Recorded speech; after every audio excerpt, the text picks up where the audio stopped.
That was the question for today. All right, Sifu. So,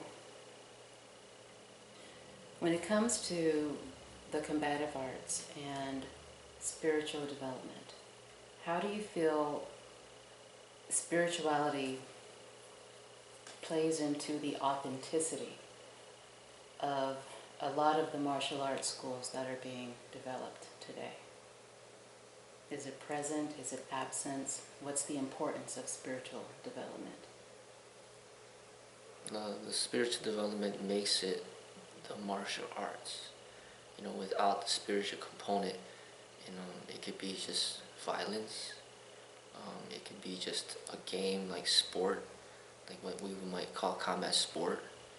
Um, and it's very different from art. So art is very spiritual in nature. It's delving into your soul and your spirit to express what you have inside, outside, to the outside. So martial arts becomes like a physical expression of what you have inside, and it's an art form.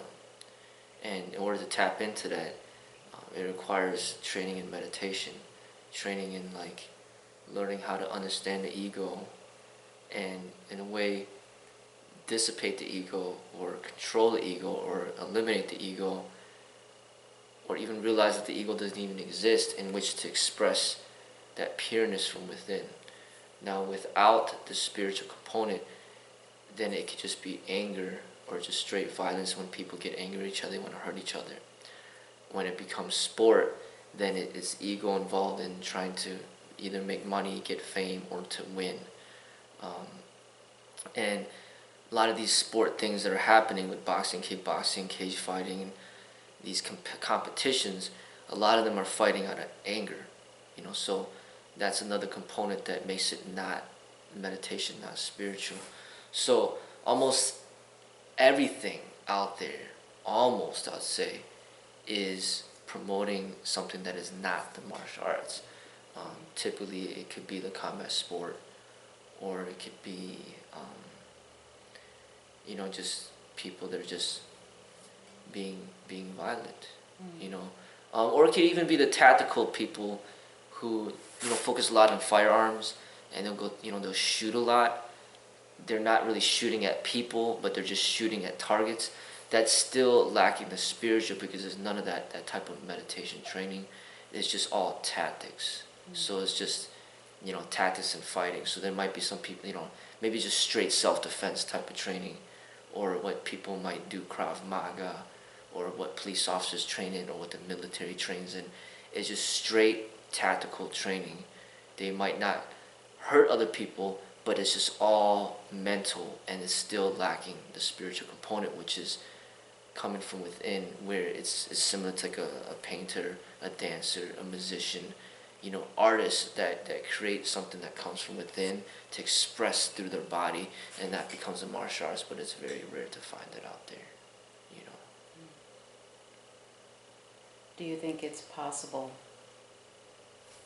in these different atmospheres, like cage fighting or boxing, for there to be a spiritual practice intact for the athletes and the competitors partaking in these different sports?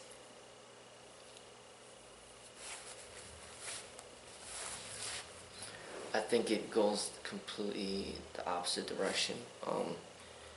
Osho mentions it in his books a lot. He really is against like politicians and the striving for power. He's basically saying that's like the opposite of what meditation and spirituality is. He's saying it's pretty much impossible for you to be heading towards spiritual and meditation and being a sage and going into politics.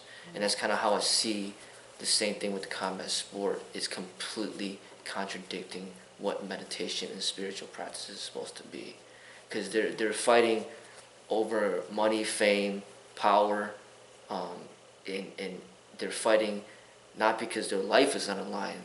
A lot of times they're fighting out of anger. They're not in meditation, and it's all their minds are all engaged, and it's a sport. It's anytime there's competitiveness and winning and losing, it's the opposite of what meditation is about. So it really, it doesn't go hand in hand. You know, it's just something that is essentially going the opposite direction. You know, and it's what makes money, and that's why it's going in that direction. But it just creates a lot of confusion.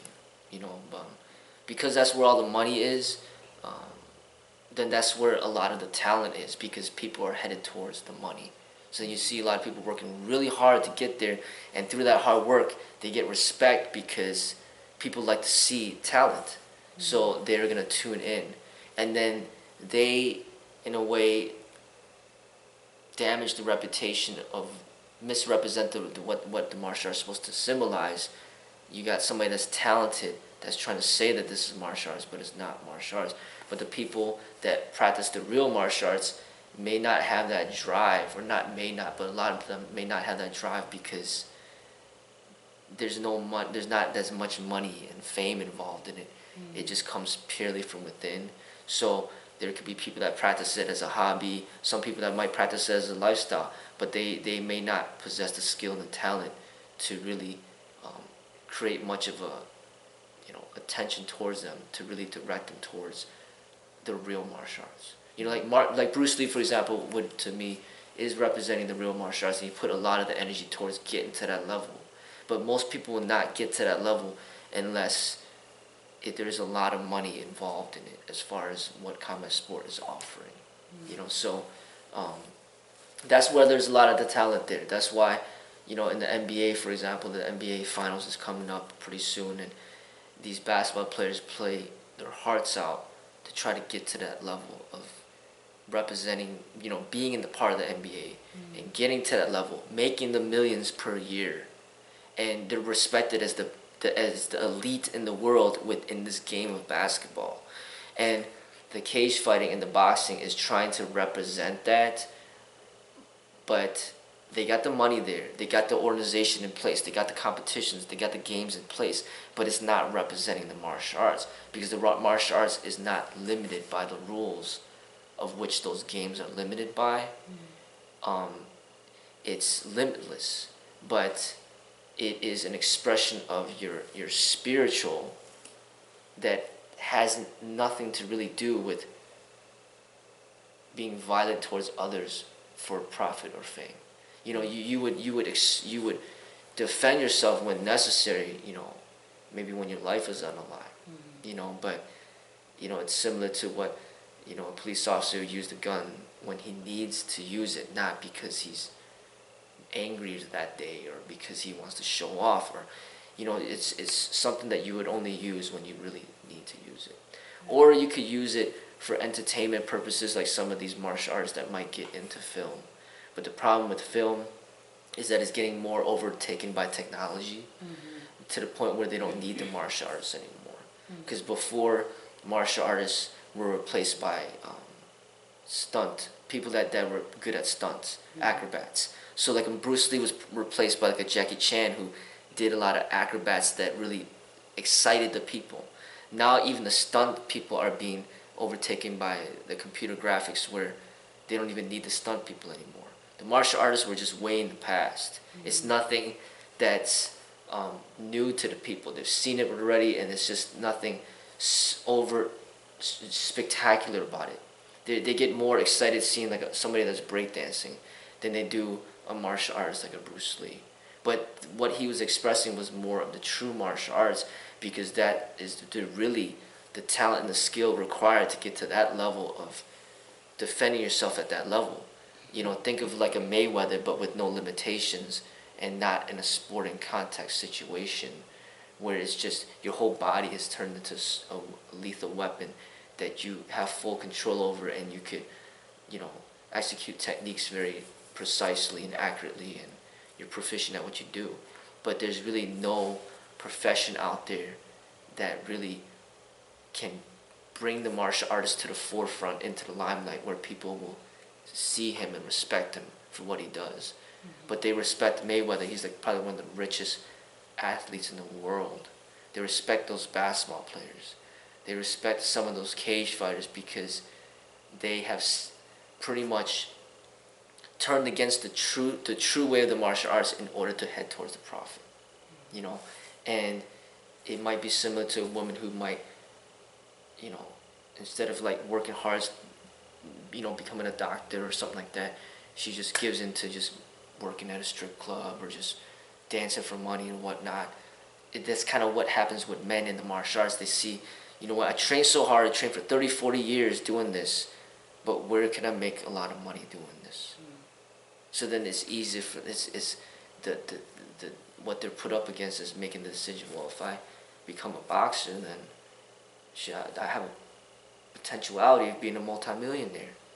So why don't I just stop training in the martial arts and become a boxer so I could have the potential of being a multimillionaire? And that's what happens with a lot of people that train in the martial arts, is they give up the true way in order to head towards the profit. You know, and that's why there's so little martial artists out there that are representing, especially to a high level, because there's just no money involved in the practice. I mean, if you even go to the college universities, I mean, they got football teams, they got basketball teams, they got volleyball teams, they got also track and field, they got all sorts of teams, but they don't have a martial arts group representing every single college, or not even one college that I could think about. They might have a martial arts club, but they don't have any, not in high school, not in college, that's representing this is the top elite martial artists of this school. They don't have that. You know, they'll have wrestling for high school, they have wrestling for college, and then because it's popular in high school and because it's popular in college and it's even in the Olympics, people are trying to say, oh, since we already have this format in place, let's call the wrestlers martial artists. But they're not martial artists either, because they go into the cage and they start pounding people on the ground and choking them out. Oh, they're martial artists now. No, that's not martial arts. That's wrestling. You know, even boxing, they will not have it in the high school, and in the colleges they don't really have a boxing, you know, organization that's representing that school because of the dangers involved. But they have wrestling, but they don't have boxing. So even boxing is something that's not within the whole system that we have right here. You know, but even the boxing is not martial arts. I mean, they're extremely limited, and basically anything competitive in context where you're fighting for egoistic purposes, not fighting to experiment, to see what is more effective over what. Martial artists will spar to practice their techniques, to hone their skills, but that is not fighting in a competitive context.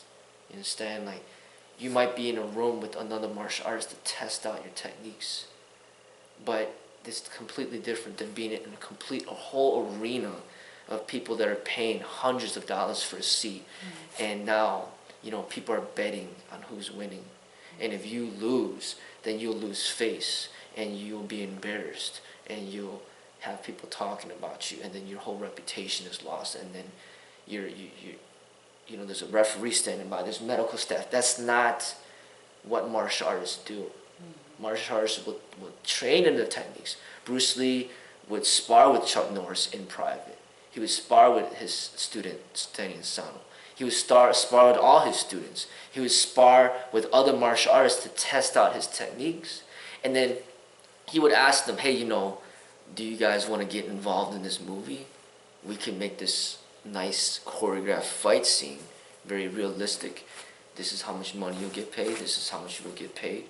Let's do it. And that's pretty much like, that's something that martial artists would do. I mean, it's for entertainment, and they would express these techniques in a very artful way to entertain the people, make them money, but at the same time, they're not actually hurting each other out of anger. If they hurt each other, it's because maybe an accident, or, you know, or it's just a part of it, but it's not like hurt where it's like, you know, severe injuries type of hurt. It's just kind of like the type of hurt that maybe football players might get because it's just a part of the game. And it's different. Sparring versus fighting for money and profit. I mean, just think about the differences between making love and then having sex for profit. It's completely different. The act might be the same, or all like appear to be the same, but it's completely different. So if a woman crosses the line and starts having sex for money, that's a completely different thing. And that's what happens when a martial artist starts fighting for money. That is completely different than sparring as a test to see which techniques are efficient, which ones are not, and also who you spar with, how you spar, the relationship that you have with the person you're sparring with. I mean, it might be your son, it might be your daughter, it might be your father, it might be your family member, it might be your best friend, it might be your student, and it's not to your advantage to hurt that person, opposed to just sparring with a complete stranger, of which some type of artificial type of anger or argument is developed through media to entice a fight between two people that dislike each other. That's completely different. So it's something that you have to really look deep into to understand the differences. But people, they just see it, and they be like, oh, people see people fighting in the martial arts, they see, or in the cage, or they see people kicking. Oh, that's martial arts just because somebody kicked. All of a sudden, that's martial arts. Like, no. Soccer players kick all the time. That's not martial arts. Like, people just look at something, oh, that's martial arts. No. Like, martial arts goes much deeper than just kicking and punching. It's a whole lifestyle. It's a way that you treat people. It's the way when you spar, you could tell a person's soul, his spirit, by watching him spar and how he executes his techniques and how much compassion does he have towards his quote-unquote opponent. Is he hurting him more than necessary?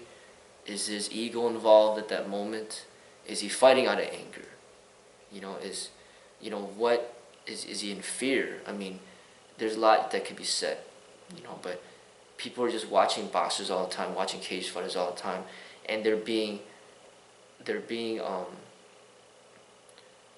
are being trained to misunderstand the martial arts.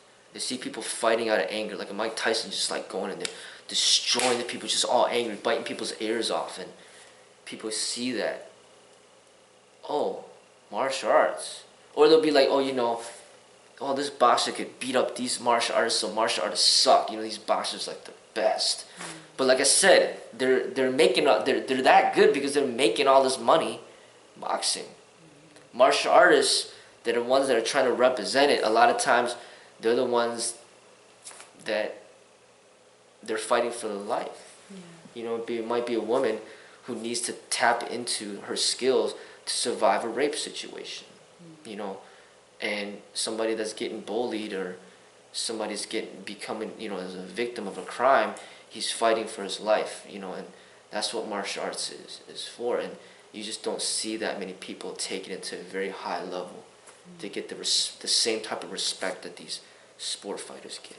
It's just a shame that I keep having to reference Bruce Lee over and over again, and there's very few people that I can even reference that I have much respect for that are representing it.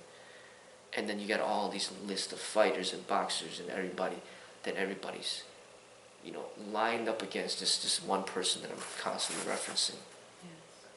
And part of my work is trying to represent it to the best of my ability, the level in which Bruce Lee was trying to represent it when he was living. It's just continually trying to work hard through time. Because these sport fighters might be talented, but a lot of them will retire, a lot of them will get injured, a lot of them will even be dead by the age of 40, 50, because their bodies have gone through all this stuff. But martial arts, if you train the right way, you're supposed to live until you're 90, 100, 110, and you're supposed to be in good health, and you're supposed to represent health and wellness and technique and skill, even at a very old age. What would you mentioned that briefly while you were describing the arts, the martial arts, and you said that it's a lifestyle.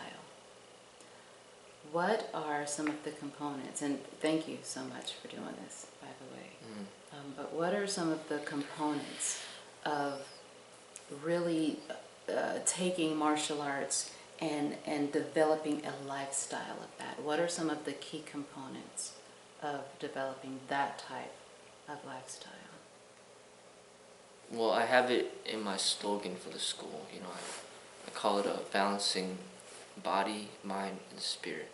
Those are like the three components that are the simplest way to summarize what I feel represents the martial arts. And we even have it in our bio. This is supposed to represent the body.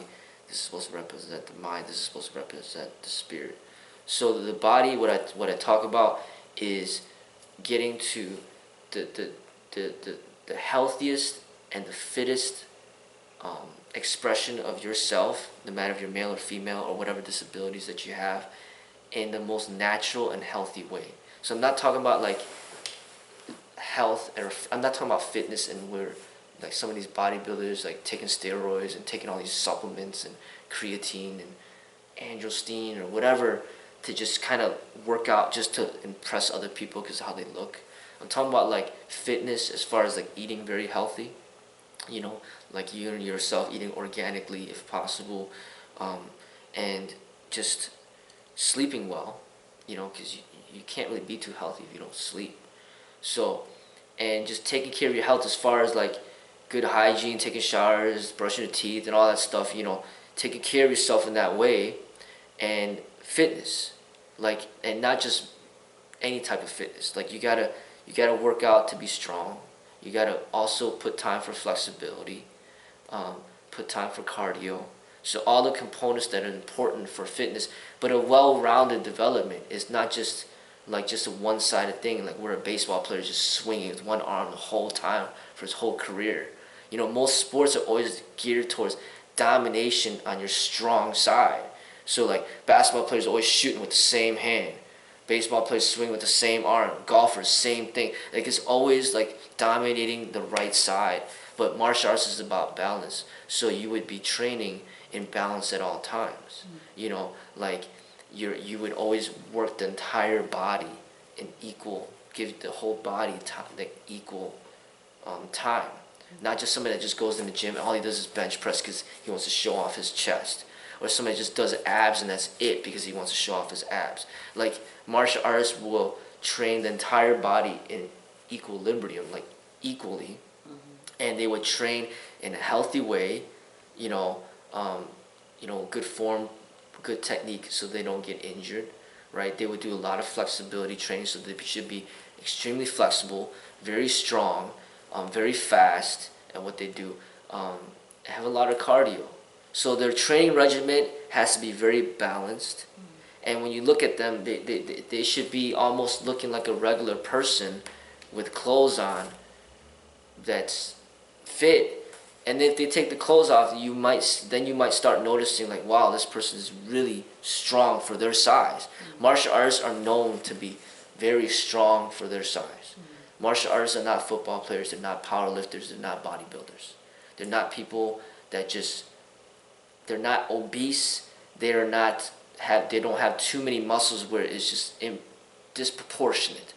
Like they're trained, their body is very naturally proportionate because of the way that they train, and they're very efficient. Bruce Lee was always about efficiency. Okay, so you're training in fitness to be fit for a specific purpose towards bettering yourself in your art, in the martial art expression, but also for longevity of health. So you're trained to live longer. It's not to win at a certain competition. You're trained to live longer. You're training to be healthier, not as stressed. You're training as a lifestyle, so pretty much it's just a part of you that you live and you breathe it. So you got that component, which is a very comprehensive in itself. And then you got the next component, which is the combative component, which is very tactical, very mental, very much studying the science of combat as far as what is efficient in defending yourself for the streets with no limitations. When your life is on the line, this is what you need to do to live.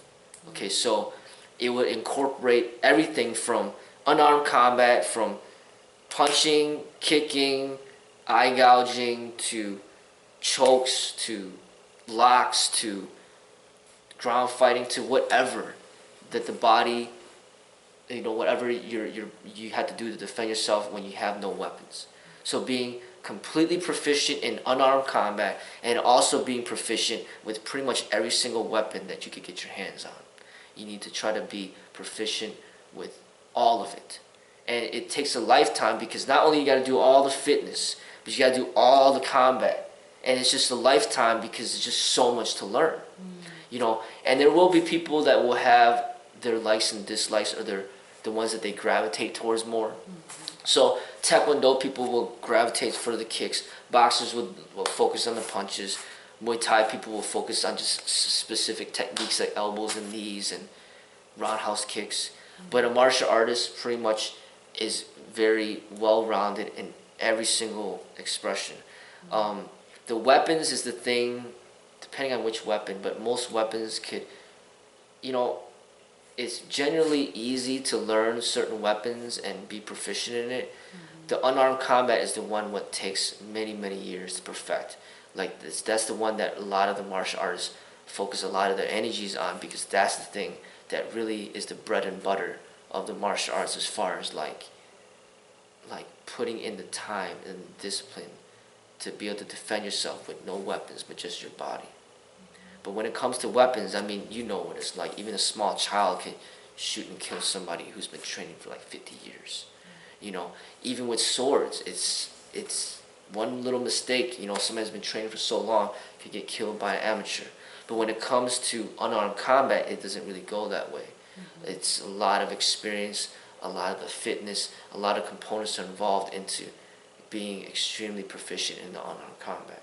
So you need to train in all of that. And then the spiritual in itself is the meditation practice, is a lot of reading, a lot of meditating, a lot of understanding the ego, the mind, learning how to control it, learning how to bring peace to yourself, to your inner being, and being able to deal with certain situations that might be very stressful, and bringing meditation into that experience in order to resolve it without really necessarily having to become physical or violent or whatever. It's like bringing that peace to yourself, and also like the meditation also directs you towards how to get your energies and share it with the world in a positive way. Opposed to being, I know how to fight now, so let me just become a fighter, make a lot of money fighting, beating people up, and inspiring other people to beat people up too for money. Like that's not what meditation. That's not meditation. And the lacking of meditation would just get people that have these abilities and these powers to do something that could lead towards a lot of corruption. So meditation is supposed to help you hone all your abilities together and see how you can help the people in this world, better this world,